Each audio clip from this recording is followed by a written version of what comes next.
एकदम pin drop silence. देखो compound interest 8th class और 6th क्लास 7th क्लास मतलब इन सब में एक कॉमन टॉपिक है, ये किसी एक स्पेशल क्लास का नहीं है, ये सबके लिए है 6, 7, 8 का। और 6, 7, 8 तक की जो मैथ्स है ना बेटे, वो ये मान लो अगर आप IAS की तैयारी कर रहे हो या एक चपरासी की तैयारी कर रहे हो, हर जगह ये बेसिक मैथ्स आती है, ठीक।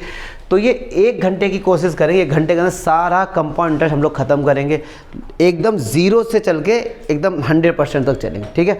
जहाँ पर भी डाउट हो बीच में स्टॉप कर देना, ये नहीं कि जब मैं आधा पहुँच गया फिर कहो सर शुरू से बता दो यार, ये नहीं। कोई भी चीज़ समझाई मैंने, आपको नहीं आई समझे तुरंत स्टॉप कर दो। तो सबसे पहले कंपाउंड इंटरेस्ट में जाने से पहले मैं आपको एक नॉर्मल इंटरेस्ट के बारे में बताता हूँ, मतलब जिसे हम लोग हिंदी में ब्याज कहते हैं। क्या कहते हैं? ब्याज। जैसे आपने किसी शख्स से इसको देखो, इसको पूरे चैप्टर को अगर आप रियल लाइफ से कनेक्ट करके समझेंगे 100% समझ आएगा, 100% समझ आएगा। अगर इसको मैथ्स का एक टॉपिक समझकर समझेंगे कंफ्यूज होंगे। तो ये समझो कि आपकी दुकान है, ठीक है, और आप लोगों को पैसे देते हैं उधार, इस तरह की बात समझो, ठीक है, बनिया टाइप बुद्धि लगाओ। चलो जी, आपसे किसी शख्स ने 1000 रुपये उधार लिए कि यार भाई 1000 रुपये दे दो यार, ज़रूरत है थोड़ी सी। तो आपने कहा ठीक है ले जाओ, लेकिन आजकल इतना आदमी नहीं, हर कोई ब्याज चाहता है, एक्स्ट्रा पैसे चाहता है, क्योंकि किसी ने आपकी मदद की है तो उस मदद के बदले कुछ ना कुछ आपसे चाहेगा। तो उसने आपसे कहा कि भैया एक काम करो, 1000 रुपये तुम लेके तो जाओ, बट हम तुमसे हर साल हम तुमसे 20 रुपये एक्स्ट्रा लेंगे, ठीक है, 20 रुपये एक्स्ट्रा लेंगे आपसे। तो हमने कहा ठीक है यार, अभी चलो हमारी हेल्प कर दो, हम तुम दे देंगे। आपने कहा कि उससे अपने दोस्त से कहा कि भैया हम तुम्हारे पैसे 3 साल में लौटाएंगे, लेकिन कंडीशन रख दी आपने कि हम अभी नहीं दे पाएंगे। तुम सोचो कि आज मैंने उधार लिए, अगले दिन लेने आ जाओ, मैं ये पैसे 3 साल बाद दूंगा। उसने कहा ठीक है कोई दिक्कत नहीं, हमें तुमसे हर साल 20 रुपये ब्याज का चाहिए। तो जब 3 साल कंप्लीट हुए तो वो शख्स कितने रुपए देगा उनको? 1060 रुपीज़, 1060। जब आपने 1000 रुपये किसी से उधार लिए मेरे भाई, तो 1000 तो उसको देने ही देने हैं, जो एक्स्ट्रा आपने दिया है वही तो ब्याज हुआ। तो कितने का इंटरेस्ट दे दिया आपने उसको? 60 रुपये का। 60 रुपये का उसको आपने, ये फ्री फंड गया है। ये इसलिए हम लोग देते हैं ब्याज वगैरह कि अभी हमको रिक्वायरमेंट है, तो किसी ने हमारी हेल्प की है ना, उस हेल्प के बदले आप उसको जो पैसे दे रहे हैं उसी को हम ब्याज कह देते हैं नॉर्मली का, ठीक है ना। नॉर्मली जो हम लोग, जैसे आपने सुना होगा पेरेंट्स के मुंह से कि हम लोग कमेटी डाल देते हैं, सुना होगा नॉर्मली ना, या किसी से आपने पैसे उधार ले लिए, तो वो सब सिंपल इंटरेस्ट होता है। वो सब क्या होता है? Simple interest. बैंक जो हमको देती है, या बैंक को जो हम ब्याज देते हैं, या बैंक जो हमें देती है, जो भी कुछ है, वो सब कंपाउंड इंटरेस्ट होता है। तो इंटरेस्ट 2 प्रकार का होता है, सिंपल इंटरेस्ट और कंपाउंड। बट जब आप कंपाउंड इंटरेस्ट पढ़ने आए हो तो ऐसा मान के चलते हैं कि आपको सिंपल इंटरेस्ट आता होगा। तो सिंपल इंटरेस्ट क्या होता है, जरा पहले उसके बारे में थोड़ा डिस्कस करेंगे हम लोग। सिंपल इंटरेस्ट होता है principal into rate into time upon 100। ये प्रिंसिपल होता है हमारा, और ये रेट होता है हमारा कितने % पर, और ये कितने टाइम के लिए आप ले रहे हो वो होता है। इसको हम कहते हैं सिंपल इंटरेस्ट। फॉर एग्जांपल, आपने किसी शख्स से 1000 रुपये उधार लिए, तो जो भी आप मनी उनसे बोरो करते हैं तो वो सब प्रिंसिपल आता है। या किसी को आपने 1000 रुपये दिए, या किसी से आपने 1000 रुपये लिए, वो सब प्रिंसिपल में आता है, ठीक है। तो P हमारा कितना हो गया? 1000 रुपये, ठीक है सर। और उस शख्स ने आपसे बोला कि भैया तुम ले तो जा रहे हो पैसे, हम तुमसे 10% का ब्याज लेंगे, सिंपल इंटरेस्ट 10% का। तो रेट क्या हो गया? 10%। कितना हो गया जी? तो फिर उसने पूछा कि भैया कितने साल बाद तुम हमारे पैसे वापस कर दोगे? कितने साल बाद? तुमने कहा भाई साहब 2 साल बाद, हम 2 साल बाद आपका पैसा वापस कर देंगे। तो टाइम कितना हो गया? 2 ईयर्स। तो मैं ये जानना चाहता हूँ कि मैं 2 साल बाद उसको कितना ब्याज दे दूंगा, कितना इंटरेस्ट दे दूंगा। 1000 रुपये तो मैंने लिए हैं, 1000 तो मुझको देने ही पड़ेंगे, उसके साथ साथ एक्स्ट्रा कितना देना पड़ेगा। तो हमने निकाला सिंपल इंटरेस्ट। तो फॉर्मूला होता है P 1000 हो गया, R 10 हो गया, T2 अपॉन, तो 200 रुपये।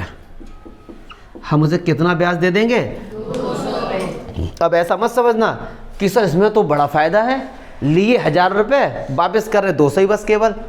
नहीं भाई साहब, ये तो इंटरेस्ट है, ये तो तुम्हारा एक्स्ट्रा जा रहा है। जब आपने 1000 ली, 1000 तो आपको देने ही पड़ेंगे। तो फिर आप ये जानना चाहते हो कि अमाउंट बताओ, टोटल अमाउंट हम उसको कितना देंगे। तो अमाउंट बराबर क्या होता है, प्रिंसिपल प्लस सिंपल इंटरेस्ट। तो प्रिंसिपल कितना था, 1000 रुपये और प्लस 200, मतलब आप उसको कितना रुपये देंगे, 1200 रुपये देंगे आप उसको। ठीक है भैया, तो ये सिंपल इंटरेस्ट होता है, नॉर्मल था।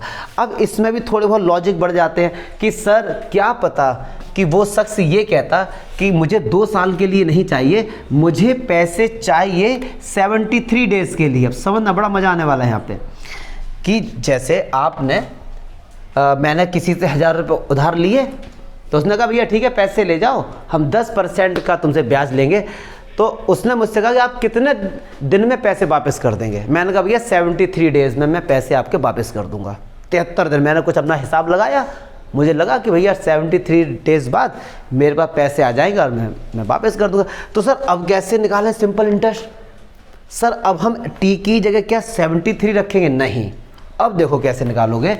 तो जो 73 डेज़ है ना, इनको ईयर में कन्वर्ट करो। किस में कन्वर्ट करो? साल में। जब किसी डेज को if you are going to convert into the year, that you have to divide by 365, क्योंकि एक साल में कितने दिन होते हैं? 365। तो आप उससे क्या करेंगे? डिवाइड करेंगे। तो 73/365, तो ये कितनी बार चला जाएगा? 15, ये चला गया 5 बार, मतलब 1/5 ईयर्स। क्लियर है? कोई बोले 73 डेज या कोई बोले 1/5 ईयर, एक ही तो बात है। कन्वर्ट करना सीखो। देखो आप, चलो इस क्वेश्चन में आपको एक चीज़ और सिखा दो, कन्वर्ट करना सीखो। अगर कोई आपसे पूछे कि 10 आवर्स में कितने दिन, आप कहो सर ये क्या क्वेश्चन है यार, 10 घंटे में कितने दिन, मतलब बच्चे कंफ्यूज होते हैं ना इससे। ठीक है, और किसी ने आपसे पूछा कि बताओ अच्छा भैया 10 डेज में कितने ईयर। आप सोचो यार ये कैसे क्वेश्चन हो रहे हैं। मैंने आज पूछा बताओ 1 मिनट में कितने घंटे। ये चीज़ें आपको आनी चाहिए। किसकी हंसी छूट रही बेटे? क्या जोक मारा मैंने? नहीं, कोई जोक मारा, देख लो इधर। 10 घंटे में कितने दिन। तो ऐसे में हम क्या करते हैं, 10 तो रख ही दो। एक दिन में कितने घंटे होते हैं? तो कुछ नहीं, तो 10/24, 24 से डिवाइड कर दो। मतलब कोई 10 आवर्स बोले या कोई 10/24 डेज बोले, एक ही बात है। ठीक है, किसी ने आपसे पूछा कि बताओ 10 दिन में कितने साल, तो एक साल में कितने दिन? 365। तो 10 अब कोई बच्चा ये सोच रहा होगा कि सर अगर लीप ईयर है, हाँ अगर लीप ईयर बोला जाएगा तो 366 हो जाएगा। ठीक है, किसी ने आपसे पूछा बताओ 1 मिनट में कितने घंटे, तो ये तो 1 घंटे में कितने मिनट? 60। तो 1 तो लिखी दो ऊपर, 60 से डिवाइड कर दो। कन्वर्जन करना आपको आना चाहिए। ठीक है, ऐसे कोई आपसे पूछे कि बताओ 10 वीक्स में कितने ईयर, तो एक साल में कितने वीक? 52। तो 10 में डिवाइड कर दो 52 का। ये कन्वर्जन मत भूल जाना। ठीक है बेटे, क्लियर, याद रहेगा ना। चलो, तो ऐसे ही उस आदमी ने 73 डेज के लिए पैसे लिए।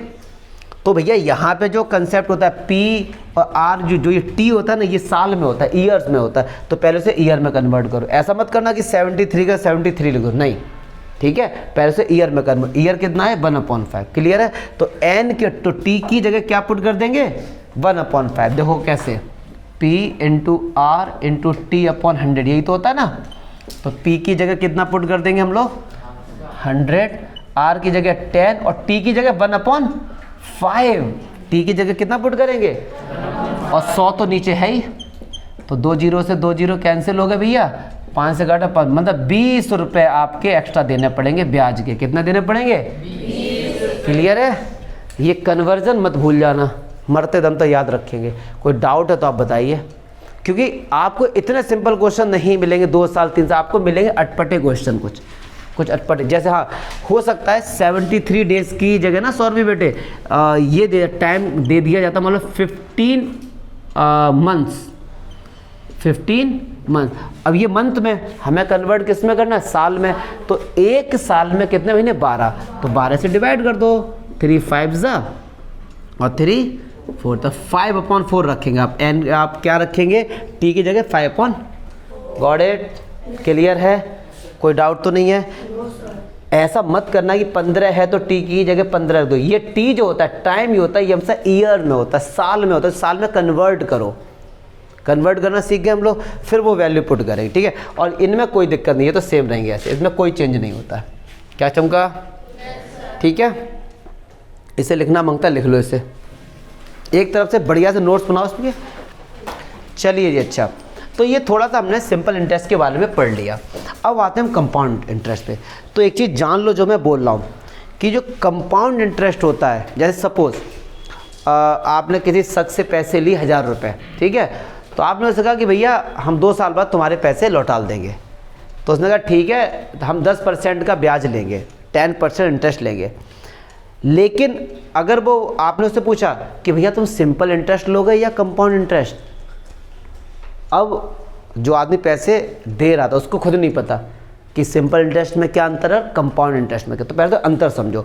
सिंपल इंटरेस्ट जो होता है और कंपाउंड इंटरेस्ट जो होता है, कंपाउंड इंटरेस्ट हमेशा बड़ा होता है सिंपल इंटरेस्ट से 1 साल के बाद। अगर पहले साल का सिंपल इंटरेस्ट निकालो, पहले साल का कंपाउंड इंटरेस्ट निकाल, दोनों बराबर होते हैं। लेकिन फिर उसके हर साल कंपाउंड इंटरेस्ट बढ़ता जाता है और सिंपल इंटरेस्ट उतना ही रहता है, कंपाउंड इंटरेस्ट बढ़ता जाता है। तो अगर आप किसी को पैसे कंपाउंड इंटरेस्ट पर दोगे तो आपको ज़्यादा फायदा होगा, सिंपल में कम होगा। तो हमको जो बैंक देती है, जो हमको बैंक पैसा ब्याज पर देती है, वो कंपाउंड इंटरेस्ट होता है, ठीक है। तो मैंने अभी एक बात बोली कि कंपाउंड इंटरेस्ट हमेशा बड़ा होता है सिंपल इंटरेस्ट से। ये बात का मैं अभी आपको बताऊंगा कैसे बड़ा होता है, ये सबसे एंड में बताऊंगा क्योंकि वो थोड़ी लॉजिकल चीज़ है। अभी आपको पहले कंपाउंड इंटरेस्ट बता देते हैं क्या होता है, ठीक है। कंपाउंड इंटरेस्ट भी सिंपल इंटरेस्ट का एक एडवांस वर्जन है, आप कह सकते हो। इसका जो फॉर्मूला होता है कंपाउंड इंटरेस्ट का, वो होता है प्रिंसिपल 1 + R/100 की पावर t - p। किसी बुक में n मिल जाएगा आपको, मतलब t बोलो या n बोलो, यहाँ पे दोनों का मीनिंग टाइम होता है, ठीक है। आपको RS अग्रवाल में n मिल जाएगा, किसी में t मिल जाएगा, तो कंफ्यूज मत होना, n या t दोनों ही ठीक है, दोनों का मतलब यहाँ पे क्या टाइम है। तो ये कंपाउंड इंटरेस्ट निकालने का क्या होता है, तरीका होता है। और कंपाउंड इंटरेस्ट हमेशा ज़्यादा होता है सिंपल इंटरेस्ट से 1 साल के बाद। पहली साल के लिए दोनों बराबर होते हैं, ये मैं एंड में बताऊंगा, पहले मैं कंपाउंड इंटरेस्ट के बारे में आपको बता दूं अच्छे से। चलिए जी, अच्छा, अब क्या हुआ कि आपने एक शख्स से 1000 रुपये उधार लिए, तो P कितना हो गया डियर, 1000 रुपीज़। और उसने कहा कि भैया हम 10% का ब्याज लेंगे। कितना का ब्याज लेंगे, 10% का। और आपने कहा कि हम 2 साल में तुम्हारे पैसे चुका देंगे, तो n कितना हो गया, 2 ईयर्स। लेकिन उसने कहा कि मैं जो ब्याज लूँगा ना भाई साहब, वो कंपाउंडेड लूँगा, कंपाउंडेड एनुअली। अब इसको समझो अच्छे से, कंपाउंडेड का मतलब कंपाउंड इंटरेस्ट लूँगा, एनुअली का मतलब क्या हुआ, हर 1 साल बाद। एनुअल का मतलब क्या था, 1 साल बाद, या एनम, पर एनम भी लिखा हो तो भी 1 साल हो गया, ठीक है। मतलब मैं 1 साल बाद आपसे ब्याज लूँगा, हर 1 साल बाद ब्याज लूँगा आपसे मैं। तो आपने कितने साल के लिए लिया है, तो आप कितनी बार ब्याज दोगे उसे, 2 बार, बस 1 साल बाद 1 साल बाद। तो मैं ये जानना चाहता हूँ आपने टोटल ब्याज कितना दे दिया उसको, ठीक है। तो चलिए जी भैया लगाओ, फार्मूला यही होता है हमारे पास कंपाउंड। इसको जो ये फार्मूला होता है इसको बोलते हैं अमाउंट। कभी कभार ये पूछ लेता है कि भैया अमाउंट का फार्मूला बताओ या अमाउंट बताओ कितना हो, तो ये लगा देंगे। विशाल बेटे आगे देखो, तो फार्मूला होता है P 100, 1 + R कितना है 10/100, n कितना है 2 - P कितना 1000, ठीक है। चलिए, अच्छा, ये जो फार्मूला निकल गया ये सिंपल इंटरेस्ट से निकल गया, इसका प्रूफ भी बता दूंगा चाहे आपको। तो ये हो गया 1000, 1 0 से 0 कैंसिल हो गया, 1 + 1/10 की पावर 2 माइनस। अब इसको ऐड कर सकते हैं, 8th क्लास में है तो ऐड तो बच्चा कर सकता है डायरेक्ट, 10 × 1 = 10 और +1 तो 11/10। आप एलसीएम लेके कर लो, 1 के नीचे 1 लो, कैसा भी कर लो, आपकी श्रद्धा है, -1000। तो देखिए भैया 11/10 की पावर क्या है 2, it means you have to write 11/10 × 2 times, तो उसको 2 टाइम्स लिख दो। तो 11/10 × 11/10, तो 2 0 से 2 0 शहीद हो गए। तो 11 × 11 1 2 1, 1 0 यहाँ पे है, माइनस, मतलब आप जो उनको देंगे 210 रुपये क्या देंगे, ब्याज के देंगे, एक्स्ट्रा देंगे। मतलब 1000 तो आपको देने ही देने हैं, जब भैया किसी से 1000 रुपये लिए हैं तो वो तो वापस करोगे ही, और एक्स्ट्रा कितना दोगे उनको 210। लेकिन अगर वो ये कहता इसी क्वेश्चन में सब कुछ ये कहता कि आपने कहा यार हम तो तुम्हारी जानकारी के, हम तो तुमसे ब्याज पे पैसे लेते रहते हैं, कंपाउंडेड एनुअली मत लगाओ, तुम लगा दो मेरे लिए सिंपल इंटरेस्ट। क्या लगा दो? उसने कहा चलो ठीक है यार, तुम इतने दिन से हमारे यहाँ से पैसे ले रहे हो, चलो हम सिंपल इंटरेस्ट का लगा देते हैं। तो आप 2 साल बाद उसे कितना ब्याज दोगे? तो देखते हैं। तो सिंपल इंटरेस्ट का फॉर्मूला होता है P into R into T upon P कितना 1000, R कितना है 10, टाइम कितना है 2 अपॉन 100। तो जब कैंसिल हो कितना आया? 200 रुपये। कितना दोगे आप उसे? और कंपाउंड इंटरेस्ट कितना आया था 2 साल का? 210। तो कंपाउंड इंटरेस्ट ज़्यादा होता है, यस और नो? क्यों ज़्यादा होता है? आपकी जो होशियार बच्चे जानना चाहते हो सर क्यों, तो मैंने कई बार बोल रहा हूँ, जवाब दूंगा इसी में दूंगा, हल्का फुल्का ये बता दूँ कि कंपाउंड इंटरेस्ट इसलिए बड़ा होता है कि जो हर साल का जो इंटरेस्ट आता है ना, वो प्रिंसिपल में ऐड होता चला जाता है, तो प्रिंसिपल बदलता रहता है। जैसे यहाँ प्रिंसिपल कितना 1000 है ना, सिंपल इंटरेस्ट में प्रिंसिपल हमेशा 1000 रहेगा, लेकिन कंपाउंड इंटरेस्ट में क्या होता है, जो भी इंटरेस्ट आता है वो प्रिंसिपल में ऐड हो जाता है। तो अब प्रिंसिपल कितना हो जाएगा? 1210। तो प्रिंसिपल बढ़ेगा तो इंटरेस्ट बढ़ जाएगा। ये लॉजिक इसके पीछे बताएंगे। पहले हल सिंपल से स्टार्ट करते हैं हम लोग। कोई डाउट? कंपाउंड इंटरेस्ट हमने ये क्वेश्चन निकाल दिया, क्लियर है? सिंपल था, put the value get the answer, फॉर्मूले हमने पुट किया तो आप 210। अब लेकिन क्या होता है ना कि कंपाउंड इंटरेस्ट में भी लोग ऐसा कहते हैं, जैसे कि मैंने 1000 रुपये उधार लिए, हमने कहा ठीक है, उन्होंने कहा भैया 10% का ब्याज देंगे, तो मैंने उनसे बोला कि मैं भाई साहब 9 महीने में चुका पाऊँगा, क्लियर है? या मैंने उनसे बोला कि यार मैं 15 महीने में, या मैं 70 दिन में। तो ऐसे इसमें भी लॉजिक बढ़ जाता है, ठीक है? तो इसको हम लोग समझते हैं, बहुत अच्छे से समझेंगे, इसमें भी कुछ केस वगैरह बनेंगे, उसको हम समझेंगे। तो जैसे मैं केस बनाता हूँ, आपने यहाँ तक तो कोई भी दिक्कत नहीं थी, आपने किसी शख्स से यही वाला क्वेश्चन लेके चलता हूँ मैं, यही वाला, ठीक है, यही वाला क्वेश्चन लेके चल रहा हूँ। 1000 रुपये लिए आपने किसी से और 10% इंटरेस्ट पे 2 साल के लिए, लेकिन अब उसने बोला कि आप जो ब्याज देंगे ना हमको, वो आप हमको देंगे कंपाउंडेड हाफ ईयरली। बस यहीं से थोड़ा सा ट्विस्ट आ जाएगा। Compounded half yearly, half yearly का मतलब 1 साल का हाफ कर दो, मतलब उससे हर 6 महीने बाद ब्याज देंगे, यस और नो? क्योंकि ये तो कंडीशंस होती हैं। जैसा बैंक में जाओगे ना, तो कुछ बैंक क्या होती हैं कि कंपाउंडेड एनुअली देती हैं, कुछ हाफ ईयरली देती हैं। जैसे फॉर एग्जांपल अपने यहाँ पर आपके पिताजी को या मुझे सैलरी जो मिलती है 1 महीने बाद मिलती है, अमेरिका में हर 7 दिन बाद सैलरी मिलती है। उनकी जैसे 1 वीक कंप्लीट हुआ उनको सैलरी दे दी, 1 वीक कंप्लीट और सैलरी। अब ये मत सोचना कि 1 महीने की सैलरी मिल रही क्या 4 बार, नहीं। जैसे आपकी सैलरी मान लो भैया, आपकी सैलरी मान लो 40,000 है, ठीक है, तो 1 वीक की आपकी कितनी हो गई 10,000, तो वो आपको 10,000 1 वीक में, 10,000 1 वीक, ऐसे देते हैं सैलरी। तो ये हर किसी का अलग अलग लॉजिक होता है, ठीक है। तो ऐसे ही वो कह रहे हैं कि भैया जिस शख्स से आपने 1000 रुपये लिए, जैसे मान लो ये एक शख्स है, बहुत अमीर शख्स है, मान लो ये मेरी आर्ट बहुत अच्छी है और ये आप पतले दुबले, तो आपने इससे कहा 1000, तो इसने आपको कितना रुपये दिए? 1000 रुपये दिए, इसने दिए ना आपको। तो अब यही तो बोलेगा ना कि हमें ब्याज कैसे लेना है। इसने बोला यार हम घाटे में जा रहे हैं भैया, अब हम ब्याज लेंगे हाफ ईयरली, मतलब 1 साल में 2 बार ब्याज दोगे। क्या बार दोगे? 2 बार। तो जब हाफ ईयरली होता है ना, जब हाफ ईयरली होता है तो जो रेट ऑफ इंटरेस्ट होता है उसमें कर देते 2 से डिवाइड। किससे कर देते हैं? 2 से डिवाइड। और जो टाइम होता है ना उसमें कर देते 2 से मल्टीप्लाई। पहले तो समझ लो, मतलब रट लो, अब मैं समझाऊंगा भी ऐसा क्यों, समझना ऐसा क्यों। जो न्यू रेट ऑफ इंटरेस्ट होता है, जो नया आर होता है ना, उस बुक क्या होता है, आर में 2 से डिवाइड कर दो और एन में 2 से। अब समझो क्यों, अब समझो जरा क्यों। ये जो 10% का जो ब्याज था ये पूरे 1 साल का था, मतलब 1 साल में 10% होंगे, लेकिन अब क्या है आपको हर 6 महीने बाद देने, मतलब 1 साल के कितने टुकड़े हो गए? 2। तो आप स्टार्ट देंगे 6 महीने में 5%, अगले 6 महीने में 5%, तो 2 से डिवाइड कर देते। अब सर टाइम में 2 का मल्टीप्लाई क्यों किया?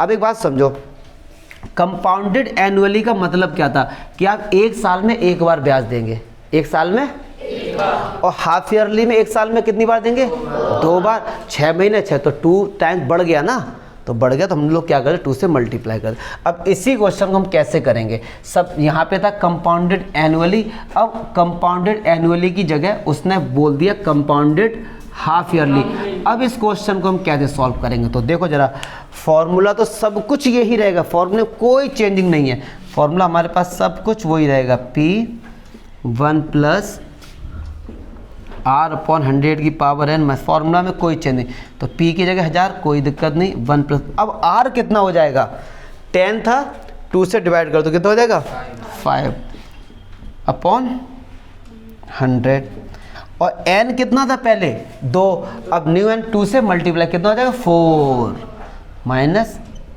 बस अब इसे सॉल्व करना पड़ेगा, वो हम लोग सॉल्व कर लेंगे। कंसेप्ट समझो, क्लियर है, कंसेप्ट क्या हुआ कि हाफ ईयरली में, ठीक है, लेकिन अब एक चीज़ और आपको बताना, उसके बाद एक बहुत 1 लाख रुपए की एक बात बताऊंगा, 1 लाख रुपए की, वो क्या बात बताऊंगा उसे अच्छे से समझो, जिसमें सारे बच्चे कंफ्यूज होते हैं। चलो एक केस तो ये था कंपाउंडेड हाफ ईयरली, दूसरा केस और उसने बना दिया, उसने कहा हम तो बहुत नुकसान जा रहे हैं, मैं लोगों से ज़्यादा ब्याज दूंगा। अब उसने कहा कि जो हम अब कंपाउंड इंटरेस्ट लेंगे वो हम लेंगे कंपाउंडेड क्वार्टरली, क्वार्टरली यहाँ पे पौवा नहीं है, क्वार्टर, हाँ तो लो बनाने लगो, क्वार्टरली यहाँ पे क्या है, क्वार्टर मीन्स होता है किसी भी चीज़ का 1/4, क्वार्टर कर देना किसी भी चीज़ का 1/4।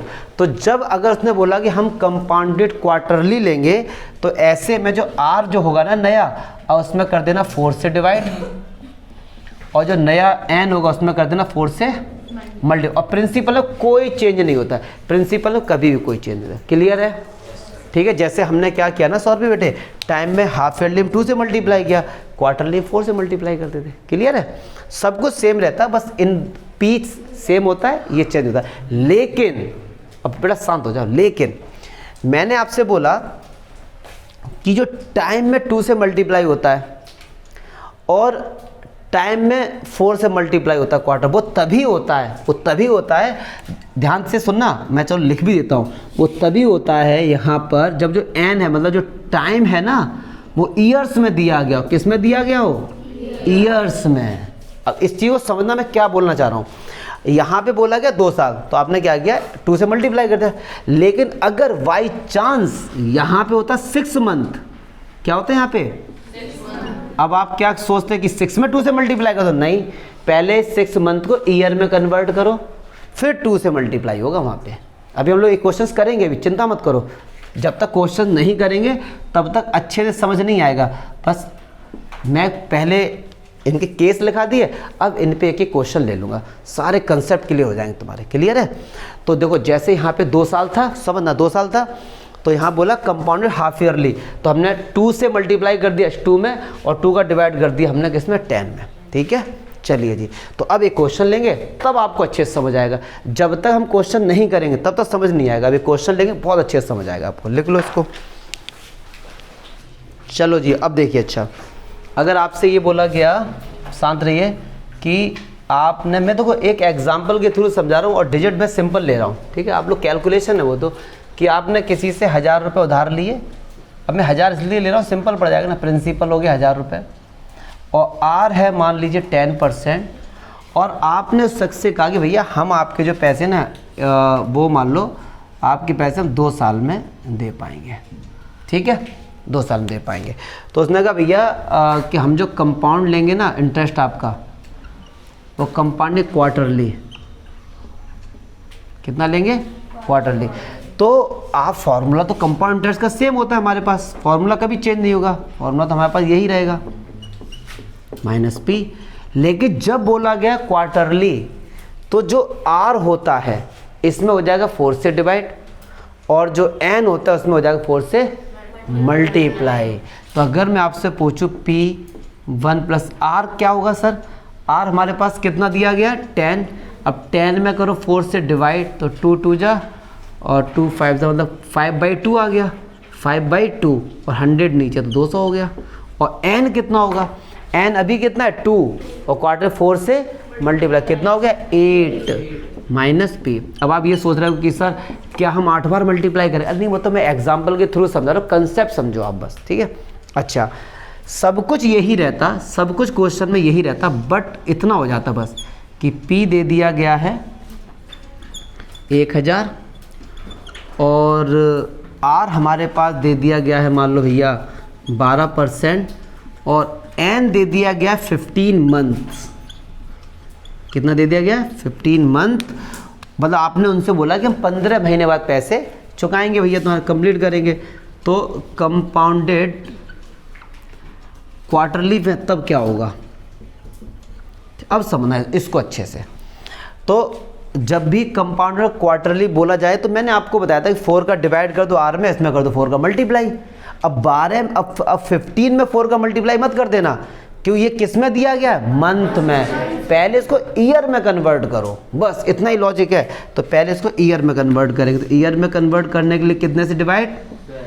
12 से। अब ये किस में आ गया भैया? ईयर में आ। किस में आ गया? ईयर्स। अब मल्टीप्लाई क्वार्टरली में किसका होता है? किससे होता है? 4 से। ठीक है, तो 4 3 ज़ा 12 और 3 5 ज़ा 15। तो n कितना आ गया? कितना आ गया? मतलब n की जगह आप कितना लोगे यहाँ पे? 5। और r कितना लोगे? 12 से डिवाइड कर दो। 4 3 ज़ा तो कितना आ गया? 3%। मतलब कंपाउंड इंटरेस्ट का जो फॉर्मूला आपका रहेगा p की जगह 1000, 1 प्लस r की जगह 3 और n की जगह 5 माइनस। क्लियर है? और अगर यहाँ पे डेज में होता तो भी इसको करो पहले किस में कन्वर्ट? ईयर में। वीक्स में होता किस में कन्वर्ट करो? ईयर में। करना आपको देखो ईयर में कन्वर्ट है। क्लियर है जी? अच्छा जी, और एक बात सुनो जरा इसमें। क्या बात सुनो जरा इसमें कि जब कभी भी, अभी हम लोग आगे क्वेश्चंस करेंगे, अगर n जो है अभी मतलब 15 मंथ है या क्वार्टरली, अगर कभी टाइम ऐसा दे दिया जाए, टाइम दे दिया जाए इस तरीके से, ये क्वेश्चन नया एकदम अलग हो जाएगा। P दे दिया गया है हमारे पास 1000 रुपये, N दे दिया गया 10% और सॉरी R, और टाइम दे दिया गया 18 मंथ्स। ठीक है, और बोला गया है कंपाउंड इंटरेस्ट फाइंड करो कंपाउंडेड एनुअली। क्या होगा जी? एनुअली। तो जब एनुअली होता है तो उसमें तो कुछ करते ही नहीं है, सिंपल से R को लेते हैं और टाइम को ऐसे ही लेते हैं। लेकिन यहाँ क्या 18 मंथ, तो नियम क्या है कि जो भी दिया गया ईयर में कन्वर्ट करो। तो ये आप लेके चलो ईयर्स में कन्वर्ट करो, तो जो टाइम होगा यहाँ पे उसको ईयर में कैसे कन्वर्ट करेंगे? 18/12, 6 2 = 12 और 6 3 = तो 3/2 आ गया, 3/2 ईयर्स आ गया ना। चलिए अब बड़ा मजा आने वाला है। अब फॉर्मूला होता है P1 + R/100 की पावर n माइनस P। तो P कितना लेंगे? 1000 रुपये। 1 + R कितना लेंगे? 10/100। पावर क्या लेंगे? 3/2 और माइनस P कितना लेंगे? अब भाई साहब पावर 3/2 को तो हम सॉल्व भी नहीं कर पाएंगे, हमने सॉल्व करना सीखा ही नहीं है। जब पावर अगर ऐसी आ जाए फिर कैसे सॉल्व करते, तो ऐसे में कैसे करते, ध्यान से समझना कि जो भी हमारे पास फ्रैक्शन में अगर पावर आती है तो उसको मिक्स फ्रैक्शन में कन्वर्ट करो। किस में करो? मिक्स फ्रैक्शन में। तो 3/2 है तो इसमें 2 से डिवाइड करो, 2 बन जा। तो मिक्स फ्रैक्शन क्या होगा? 2 तो नीचे रहेगा, 1 यहाँ पे 1 यहाँ पे, हो गया मिक्स फ्रैक्शन में। तो क्या हम 3/2 की जगह 1/2 लिख सकते हैं? ठीक है, क्लियर है? अब देखो कैसे करेंगे, इस लाइन को बहुत ही अच्छे से समझना। इसको 2 बार लिख दो, मतलब मैंने कुछ नहीं किया, जो ये था इसको 2 बार लिख दिया। ठीक है, जो इसके आगे लिखा था, आगे कितना था? 1, तो वो 1 की पावर यहाँ लगा दो। ठीक है, अब कितना बचा? 1/2। 1/2 का इसके साथ मल्टीप्लाई कर दो, इसके साथ 1/2। मैं आपको पूरा ही कंपाउंड ऐसा आज समझा दे रहा हूँ, तो हो सकता है आपको लग रहा हो कि यार बहुत ज़्यादा हो रहा है, बस समझो जो आगे लिखा होगा वो तो पहले वाले की पावर में लगा दो, और जो बाद का 1/2 है जो भी कुछ बचा है वो इसके साथ 10/100 के साथ मल्टीप्लाई कर दो, बस केवल 10/100 है। ठीक है, चलिए तो 1 0 तो 1 0 कैंसिल हो गया। अब एक बात सुनो, पावर 1 तो कुछ होती नहीं है। अगर मैं आपसे पूछूँ 2 की पावर 1 का आंसर क्या आएगा? 2 ही तो आएगा। तो ये क्या बचा? 1 + 1/10। 1 0 से 1 0 कट गया, ये कितना बचा? 1/20 माइनस का 1000। क्लियर है? चलिए अब कुछ नहीं, अब तो आंसर ही आ जाएगा। अब इसे ऐड करो तो 11/10, इसको ऐड करो तो 21/20 माइनस का एक है तो 2 जीरो से 2 जीरो कैंसिल हो गया, 2 से कट करो 2 5 जा तो 5 × 11 × 21 माइनस 1000। आप ऐसे कर लेना। तो फाइनली जितनी बातें मैंने बोली, सबसे पहला काम है अगर जो टाइम दिया गया उसको ईयर में कन्वर्ट करो, सबसे पहला काम, ठीक है जी। क्वार्टरली है तो 4 से डिवाइड n में, 4 से मल्टीप्लाई n में, 4 से डिवाइड r में। हाफ ईयरली है तो वो 2 से कर दो। और अगर पावर अगर ऐसे आती मिक्स फ्रैक्शन में है तो जो आगे लिखी वो इक्व इसके साथ इसके। क्लियर? अच्छा, और तो मैं क्वेश्चन एक दो और करा दूंगा अभी, और चीज़ तो लो बेसिक इसका देख लो। अगर कभी ये दे दिया जाए कि P दे दिया गया 1000 और R दे दिया गया 7 होल 1/2% और N दे दिया गया मान लो 2, सर अब कैसे करेंगे? अब तो नॉर्मल R किसी में भी दी गई हो, इसलिए तो हम लोग सिंपल कर लेंगे। तो 7 2 जा 40, 15/2 हो गया ना। तो बस अब देखो फॉर्मूला होता है P 1 + R/100 की पावर n माइनस का P। तो P कितना 1000, 1 R की जगह क्या लेंगे 15/2, 15/2, 2 तो नीचे आ गया और नीचे 100 भी था 200 हो जाएगा, बस पावर 2। इसमें कोई चेंज नहीं करते, इसमें मत कर देना ऐसे कि मिक्स फ्रैक्शन में करो, वो टाइम के लिए केवल और केवल टाइम के लिए है बस, बाकी सब के लिए तो सिंपल है। और बताइए जरा, कोई दिक्कत? कोई दिक्कत? थोड़ा बहुत तो आ ही रहा है ना। आज ही पढ़ोगे इसको जाके ना आज, क्योंकि मैं एक लेक्चर में ही सारा कंपाउंड इंटरेस्ट खत्म कर रहा हूँ, एक लेक्चर में कोशिश कर रहा हूँ, और ज़्यादा है भी नहीं हार्ड। अच्छा जी, और देखो लास्ट, अगर कभी ये हो जाए कि आपने किसी से 1000 रुपये लिए तो प्रिंसिपल कितना हो गया? उसने कहा भैया 10% का ब्याज लेंगे, तो आपने ये बोला कि हम 2 साल में चुका देंगे, लेकिन फिर वो अपनी बात से पलट गया। उसने कहा सुनो भैया 2 साल में चुकाओगे? मैंने कहा हाँ। तो कह रहे पहले साल के तो हम 10% लेंगे तुमसे, ठीक है, क्या लेंगे हम पहले साल के 10%, और फिर दूसरी साल के लिए हम कर देंगे 20%, बढ़ा देंगे भैया, लेना है तो लो वरना मत लो। अब मजबूरी थी हमारी तो हम लेंगे। तो सर इसे कहते सॉल्व करेंगे, तो बहुत सिंपल है, वही फॉर्मूला हमारे पास P 1 + R/100 की power n minus P, formula यही रहेगा। तो अब सर 2 R आ गई, अब क्या करेंगे? तो एक एक करके लेंगे। P कितना हो गया 1000, 1 + R कितना है जी? एक बार 10 है तो 10/100 इंटू 1 + अगली बार क्या 20/100, बस माइनस P। ठीक, एक बार R 10% थी, 10 लिया, एक बार R के दिए 20। अब ये मत करना कि 2 है तो इनकी पावर 2 लगा दो, नहीं, ये एक ये हो गई और एक ये हो गई। 2 तब करते हैं जब सेम होता है, एक बार हमने ये पावर लगा दी, एक बार हमने ये वाली लगा दी। क्लियर है? तो यही है तुम्हारे पूरे कंपाउंड इंटरेस्ट का इंट्रो पार्ट। अब एक दो क्वेश्चन जरूर करेंगे तो उसमें थोड़ा सा फील सा आएगा। चलो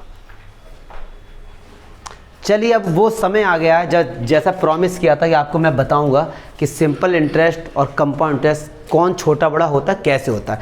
अच्छा देखो, कंपाउंड इंटरेस्ट जो है ना वो अलग से कुछ नहीं, वो सिंपल इंटरेस्ट में का ही एडवांस वर्जन है। जैसे फॉर एग्जाम्पल, एक एग्जाम्पल के थ्रू आपको समझाएंगे कि एक आदमी से आपने भैया 1000 रुपये उधार लिए, 1000 ज़्यादा तो नहीं हो गया, 12,000 है, R हो गया 10% और N हो गया 2 ईयर्स। सिंपल इंटरेस्ट पर लिया तो बताओ 2 साल में कितना पैसे आप देंगे। उसको समझना अच्छे से, कैसे सॉल्व करते थे इन क्वेश्चंस को। तो निकालो simple interest for first year, पहली साल का, ठीक है भैया। तो फॉर्मूला होता है P × R × T।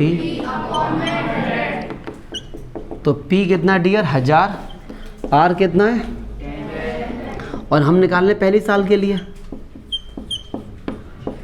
कितना आ गया जी 100 रुपये। 100 रुपये का आपका ब्याज हो गया। अब मैं निकाल रहा हूँ भैया simple interest for next year, मतलब सेकेंड ईयर के लिए। तो इसका भी फॉर्मूला P × तो P कितना 1000, R कितना 10, N कितना 1 और ये कितना 100 रुपये आ गया। ठीक है, मतलब पहली साल भी इंटरेस्ट 100 रुपये हुआ, दूसरी साल भी, तो 2 साल में टोटल इंटरेस्ट कितना हो गया 100 प्लस कितना हो गया जी अच्छा एक गलती मत करना, पता है कि सर आपने यहाँ पे 2 क्यों नहीं लिया, अगर 2 लेते तो ये 2 साल का निकल के आता, हम हर साल का अलग अलग निकाल के ऐड करते हैं, अगर 2 लेते तो यहीं पे 200 आ जाता दोनों ऐड करके। ये सिंपल इंटरेस्ट हो गया, ठीक है। अब यही सब कुछ क्वेश्चन है, बस उन्होंने ये बोल दिया कि भैया कंपाउंड इंटरेस्ट पर, किस पर, कंपाउंड इंटरेस्ट पर। तो compound interest for first year, जो फॉर्मूला भी पढ़ाया था ना वो बाद में आया था, पहले ऐसे ही करते थे, P into R into T upon 100, sorry 10, ये कितना 1 अपॉन 100, कितना आ गया जी 100। तो देखो पहली साल के लिए compound interest simple interest same आ गए, जैसे ही अब हम दूसरे साल के लिए जाएंगे compound interest for second year, जैसे ही हम दूसरी साल के लिए जाएंगे, जो प्रिंसिपल हमारा कितना 1000 था ना, उसमें ये 100 ऐड कर दिया जाता है, उसमें ये 100 ऐड कर, मतलब हर साल प्रिंसिपल में ऐड होता जाता है इंटरेस्ट। तो कितना हो गया जी 1100। अब लगा दो फॉर्मूला वही, P into R into T upon 100, P कितना है 1100, R कितना है 10 और 1 अपॉन 100, तो कितना आ गया जी 110। तो देखो दूसरी साल का 100 था, ये कितना हो गया ज़्यादा हो गया, तो कंपाउंड इंटरेस्ट 2 साल का क्या हो गया 100 प्लस तो 200, ठीक है ना। तो क्यों ज़्यादा हुआ, क्योंकि यहाँ पे देखो दूसरी साल के लिए जो इंटरेस्ट वो प्रिंसिपल था वो क्या था 1000 ही था, तीसरी साल का भी 1000 ही होगा, बट यहाँ पे दूसरी साल में कितना हो गया था 1100। अब तीसरी साल की अगर बात करेंगे तो 1100 में ये और ऐड हो जाएगा, तो मतलब प्रिंसिपल बढ़ता जाता है, और जितना प्रिंसिपल बढ़ेगा उतना ही तो इंटरेस्ट बढ़ेगा, सही बात है ना। आपने किसी से 1000 रुपये उधार लिए और किसी से आपने 10,000 लिए, तो किस में आपको ब्याज ज़्यादा देना पड़ेगा, इसमें ना। तो जितना प्रिंसिपल बढ़ेगा उतना ही तो ब्याज बढ़ेगा।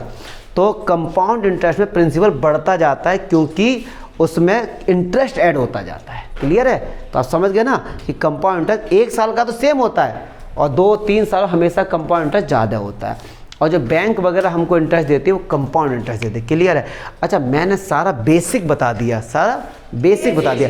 अब क्वेश्चंस करने को तो कितना भी क्वेश्चन कर लो, ठीक है, फिर भी मैं आपको 2 क्वेश्चन बता दूँ इसमें, सही रहेगा ना थोड़ा सा, कि आप लोग हो गए बोर हो गए, थक गए क्या, अरे बोलो ना यार, कितने बच्चे थक गए, रेज योर हैंड्स। एक इनको कोपचम लो जरा, अभी तक थकावट दूर करते, आ जाओ, चलो आ जाओ, एक और लास्ट क्वेश्चन देख लेते हैं, ठीक है। ये कह रहे हैं कि find the compound interest on a rate 1,25,000 for 9 month at 8% compounded quarterly. ये आपको जरूर बताया जाएगा यहाँ पे, कंपाउंडेड क्वार्टरली। जैसे ही आपने देखा क्वार्टरली है तो प्रिंसिपल में तो कोई भी छेड़खानी मत करो, सेम एज इट इज़ लिख दो, कोई दिक्कत नहीं। और जो आर है उसमें कर दो भैया 4 से डिवाइड, तो कितना हो गया 2%। अब जो एन मतलब जो टाइम आएगा उसमें नियम कहता है 4 से मल्टीप्लाई करो, लेकिन नियम कहता है जब वो ईयर्स में हो तो पहले 9 मंथ्स को ईयर में कन्वर्ट करो, कितना हो गया 12 डिवाइड इनटू 4, तो 4 3 जा और 3 3 जा, तो एन कितना आ गया 3 ईयर्स, ठीक है। चलिए जी अब लगा दो फॉर्मूला, कंपाउंड इंटरेस्ट का होता है P 1 प्लस आर अपॉन 100 की power n minus principal, clear है सर। तो चलिए जी अब इससे मैं कट कर 2 बन जा 2 और ये 50, तो ये हो गया 1 प्लस 1 अपॉन 50, इसको ऐड करेंगे तो 51 अपॉन 50 की पावर 3। मैं नहीं मानता यहाँ तक कोई प्रॉब्लम होगी। अब इसे 51 अपॉन 50, 51 अपॉन 50, 51 अपॉन 50 3 बार लिख दिया। अब केवल और केवल यार कैलकुलेशन है, 3 जीरो से 3 जीरो शहीद कर दो, 5 से काटो 25 बार गया, 5 से काटो 5 बार गया, सब से सब कट गया। अब 51 इंटू 51 इंटू 51 का मल्टीप्लाई करके ये माइनस कर देना, ठीक है। इतना तो काम खुद कर सकते हो। तो सुनो, कंपाउंड है पूरा, आप 6 का 7th का 8th का 9th का किसी बुक का भी क्वेश्चन उठा लेना, और एक भी क्वेश्चन अगर ऐसा मिल जाए जो हम लोगों ने इंट्रो पार्ट में किया उससे बाहर आए तो आप मुझे दिखाना कि सर ये देखो इंट्रो पार्ट में नहीं था, ठीक है। बस इसके नोट्स बना लो बढ़िया तरीके से। Enjoy the life without wife.